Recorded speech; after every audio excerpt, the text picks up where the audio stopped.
Demikian firman Tuhan. Berbahagialah setiap orang yang mendengar, merenungkan dan melakukan firman Tuhan dalam hidupnya. Maranatha.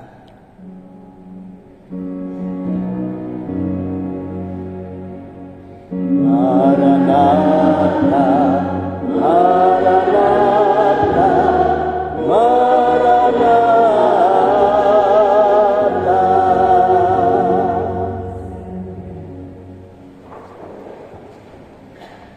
Umat Allah yang terkasih dalam Yesus Kristus, selamat hari Minggu dan selamat merayakan perayaan Minggu Advent di Minggu Advent yang pertama di tahun 2024. Salam.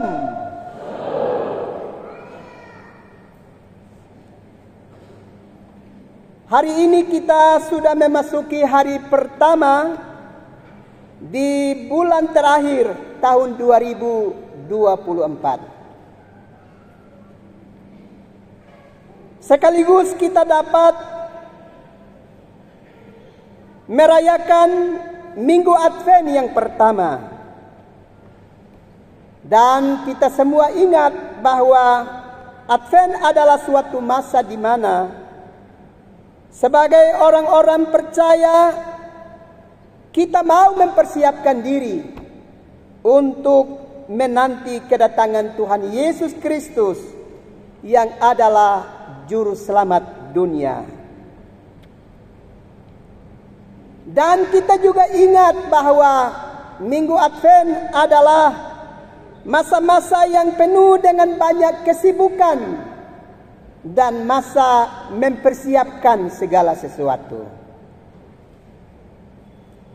Mungkin ada di antara kita yang sudah mulai berpikir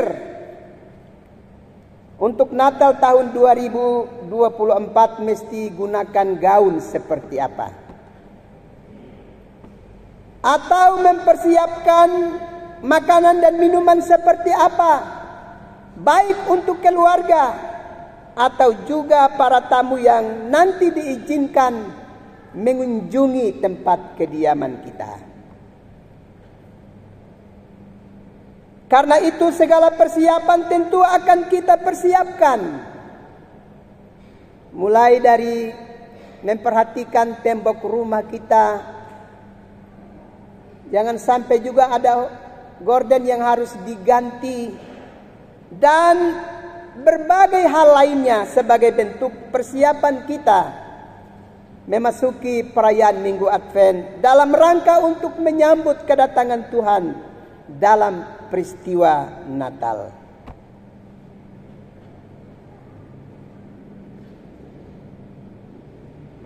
Tentu pertanyaan bagi kita adalah,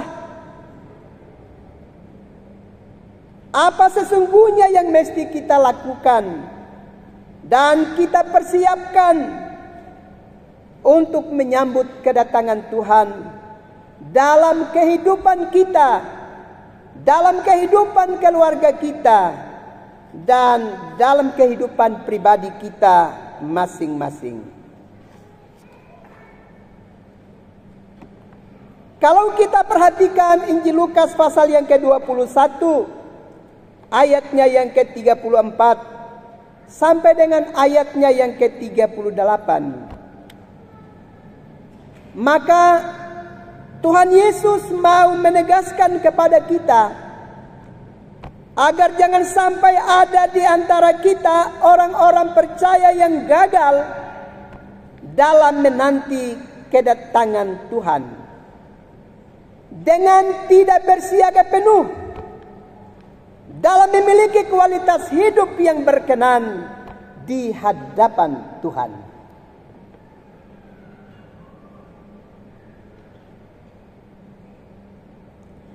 Karena itu, kalau kita perhatikan kitab Injil Lukas pasal yang ke-21 tadi, maka hal yang utama dan terutama bagi kehidupan orang-orang percaya dalam menanti kedatangan Tuhan adalah tuntutan untuk kesetiaan kehidupan rohani kita kualitas kehidupan rohani kita yang perlu kita perhatikan secara baik dan total di hadirat Tuhan. Dan itu Yesus ingatkan kepada kita untuk jangan sampai kita tidak bersiaga dan membiarkan diri kita memasuki hal-hal duniawi, pesta pora, kemabukan, dan berbagai-bagai aktivitas lahiriah lainnya yang menghidupkan kedagingan kita dan menyurutkan spiritualitas rohani kita untuk menyambut kedatangan Kristus.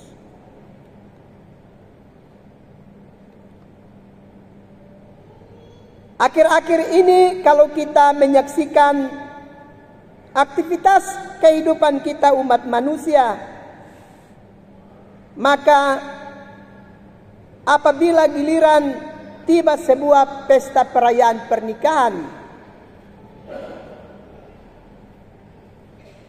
maka kita bisa menyaksikan bahwa ada sukacita yang begitu meluap dalam kehidupan umat manusia. Dan sekarang kalau kita perhatikan dansa-dansa dong ngeri, sangat mengerikan. Kalau dulu orang-orang tua dong kalau domba dansa, ibu jari saya yang tekan, ini pinggang pasangan. Tapi sekarang semua ditekan, habis dan total, tertekan habis. Enak toh?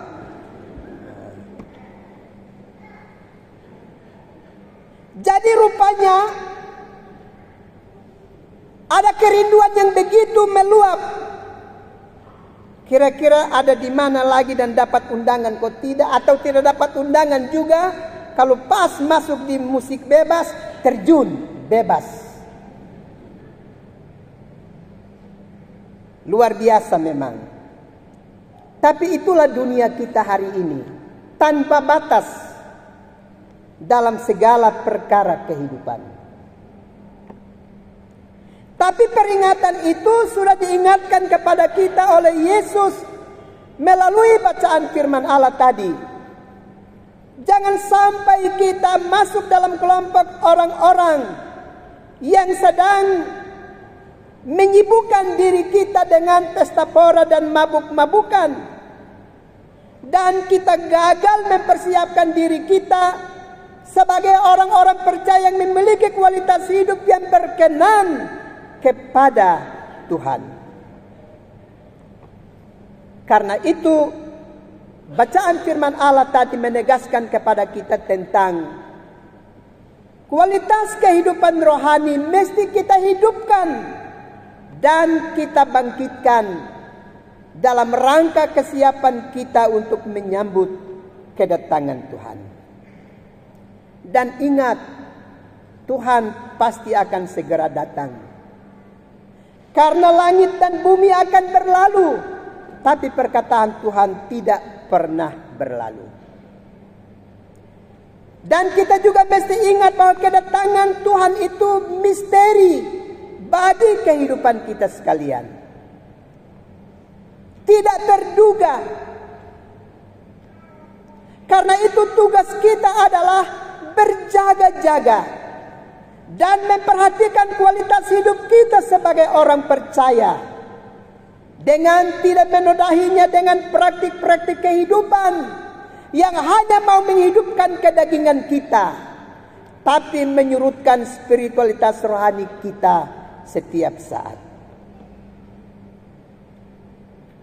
Ingat, kalau kita perhatikan apa yang diperingatkan oleh Tuhan di dalam Injil Matius pasal yang ke-24, ayatnya yang ke-40 sampai dengan ayatnya yang ke-42. Di sana menegaskan kepada kita bahwa pada saat Tuhan datang, maka tatkala ada dua orang yang di kebun, maka yang satunya diangkat dan dibawa dalam kemuliaan, tapi yang satunya dibiarkan ada di tengah-tengah kehidupan dunia yang syarat dengan berbagai pergumulan kehidupan. Dan tentu kita dapat memahami bahwa yang dibawa memasuki surga kekal adalah mereka yang menjaga kualitas hidup imannya di hadirat Tuhan. Tapi bagi mereka yang terus menghiasi hari-hari hidupnya dengan perkara-perkara kehidupan yang tidak berkenan, tetap tertinggal di dalam dunia yang penuh dengan penderitaan. Dan kita ingat, kalau kita baca di dalam 2 Petrus pasal yang ketiga, ayatnya yang pertama sampai dengan ayatnya yang ke-16. Maka tatkala kedatangan Tuhan pada akhir zaman, seluruh unsur dunia ini akan berubah menjadi api dan membentuk lautan api sebagai tempat di mana orang-orang yang tidak berkenan kepada Allah dibuang memasuki lautan api untuk mengalami kematian kedua. Dan ini harus kita waspada dalam kehidupan kita.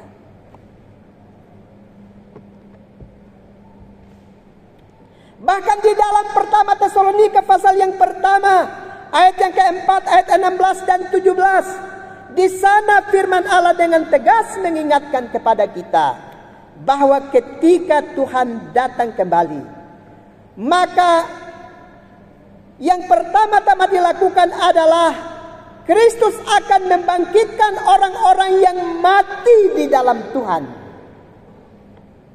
Dan kemudian akan mengangkat bersama-sama dengan orang-orang yang hidup, yang percaya kepadanya, memasuki kehidupan kekal. Itu berarti kalau kita perhatikan kesaksian kitab suci dengan baik, maka sudah ada dasar-dasar kitab suci yang mengingatkan kepada kita, serta memperingatkan kepada kita, supaya bagaimana seharusnya kita menjalani kehidupan ini dengan lebih berkenan kepada Tuhan. Karena itu kalau kita juga perhatikan dalam 2 Korintus pasal yang ke-5 ayat yang ke-9, maka di sana dengan jelas dikatakan bahwa ketika kita masih mengenakan tubuh ini harus digunakan untuk melakukan kebenaran. Dan hal-hal yang menyesatkan kehidupan kita harus kita jauhkan dari tubuh kita.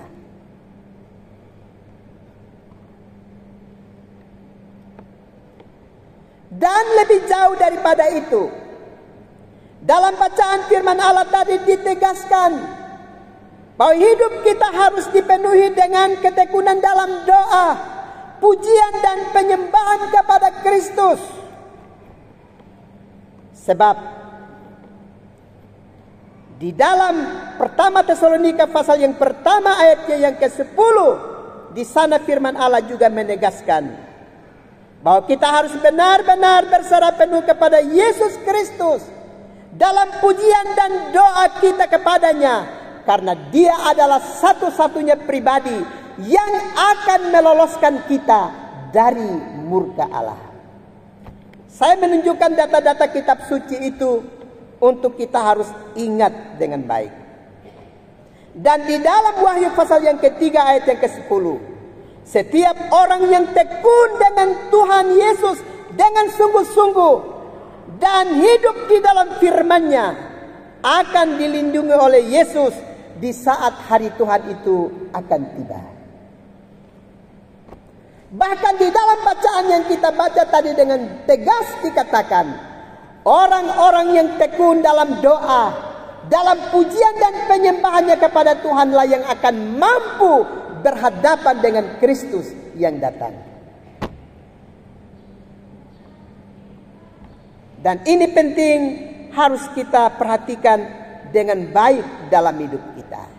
Kita harus pastikan bahwa ketika Yesus datang kembali sesuai dengan janjinya, Ia mengangkat kita memasuki surga kekal.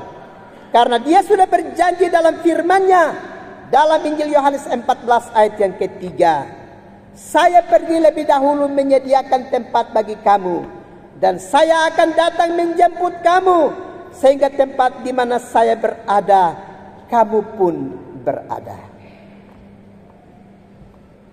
Kalau demikian Bapak Ibu saudara-saudara yang terkasih dalam Yesus Kristus, tugas kita sebagai orang-orang percaya di dalam dunia ini adalah waspada terhadap berbagai godaan dosa di setiap aktivitas kehidupan kita. Kita mesti berwaspada terhadap segala aktivitas kehidupan kita, untuk kita tidak terjerumus dan tergoda dengan banyak godaan dan terikat dengan perbuatan-perbuatan dosa dalam hidup kita.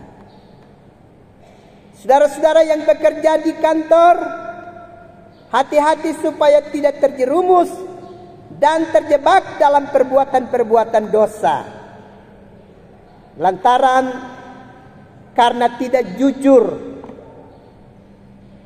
dalam tugas dan tanggung jawab yang dipercayakan kepadamu. Berhati-hati supaya jangan sampai kita menikmati apa yang bukan menjadi hak dari kehidupan kita. Juga bagi semua kita yang telah Tuhan percayakan bekerja dalam gereja Tuhan, lembaga yang dikhususkan oleh Allah untuk kita membangun spiritualitas hidup kita yang berkenan kepada Tuhan. Berwaspadalah di dalam kehidupan kita. Jangan sampai kita terjebak dan mengikat diri kita dengan perbuatan-perbuatan yang hanya sekedar menghidupkan kedagingan kita. Tapi kemudian Kristus datang kembali. Dia tidak mengangkat kita ke dalam kemuliaan surgawi, tapi membiarkan kita dan melenyapkan kita, membuang kita ke dalam lautan api sebagai tempat siksaan yang kekal, karena kita tidak pernah bersyukur kepada Tuhan dan memelihara kekudusan hidup kita dengan sungguh di hadirat Allah. Karena itu di dalam bacaan firman Allah tadi, kita diingatkan untuk menjauhkan diri kita dari tindakan-tindakan yang hanya sifatnya menghidupkan kedagingan kita. Hindari praktik-praktik kehidupan itu dan berusaha sedapat mungkin untuk dekat dengan Tuhan melalui kehidupan spiritualitas hidup kita yang berkenan kepada Tuhan, mewujudkannya dengan doa dan penyembahan kita yang berkenan kepada Allah. Dan ingat, kita mesti selalu berdoa kepada Tuhan sebagai bentuk komunikasi kita yang akrab kepada Tuhan senantiasa di dalam hidup kita. Ini harus kita lakukan dengan baik di dalam hari-hari hidup kita. Selanjutnya di dalam bacaan firman Allah tadi, tentu Yesus mau menegaskan kepada kita bahwa mesti ada kerinduan di dalam hati kita untuk ada dalam aktivitas kehidupan yang menghidupkan semangat rohani kita. Kerinduan itu harus ada di dalam diri kita. Rindu untuk berdoa bersama-sama, rindu untuk melakukan doa pribadi, rindu untuk mempermuliakan nama Tuhan dalam hidup kita, rindu untuk dengar kebenaran firman Allah dalam hidup kita, rindu untuk membaca firman Allah dan merenungkannya setiap saat di dalam segenap aktivitas hidup kita. Kerinduan ini harus kita hidupkan dalam hidup kita. Jangan sampai hari ini kita sedang memiliki kerinduan yang lain, kerinduan untuk bagaimana kedagingan kita semakin dihidupkan, tapi kehidupan rohani kita tidak perhatikan dengan baik dari hari ke hari.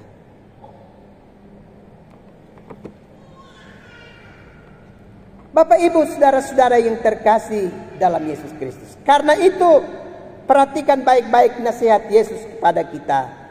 Jagalah dirimu supaya hatimu jangan syarat oleh pesta pora dan kemabukan serta kepentingan-kepentingan duniawi, supaya hari Tuhan itu jangan dengan tiba-tiba jatuh ke atas dirimu seperti suatu jerat. Bapak Ibu semua, tidak ada seorang pun dari kehidupan kita manusia yang akan mampu menghindarkan diri kita dari hari Tuhan dimaksud. Dia yang adalah pribadi yang berdaulat dan berkuasa akan bekerja total untuk seluruh unsur kehidupan dunia ini. Dan tidak ada satu tempat pun sebagai tempat perlindungan bagi kita untuk lari dari hadirat Tuhan. Tidak pernah akan ada. Dan kita tidak pernah akan peroleh itu dalam hidup kita. Itulah sebabnya kenapa Yesus menegaskan kepada kita untuk memiliki kualitas hidup kita yang benar, dengan punya kerinduan untuk ada dalam pujian dan penyembahan, doa, dan mendengarkan kebenaran firman Allah dalam hidup kita. Itulah satu-satunya cara kehidupan yang membuat kita kuat dan kita akan mampu berhadapan dengan kedatangan Kristus. Hanya cara ini, pujian dan penyembahan, doa dan dengar firman Allah, dan melakukan firman Allah dengan baik, sebagai satu-satunya cara untuk kita bisa berani berhadapan dengan Tuhan ketika Dia datang kembali menjemput kita sekalian. Tidak ada cara lain, Bapak Ibu sekalian. Kiranya semangat rohani kita akan terus kita hidupkan melalui mesbah keluarga kita, puji-pujian bersama yang telah kita nyatakan melalui paduan suara vokal group, dan itu harus kita lakukan dengan total dalam hari-hari hidup kita. Kiranya Tuhan memberkati kita sekalian. Amin.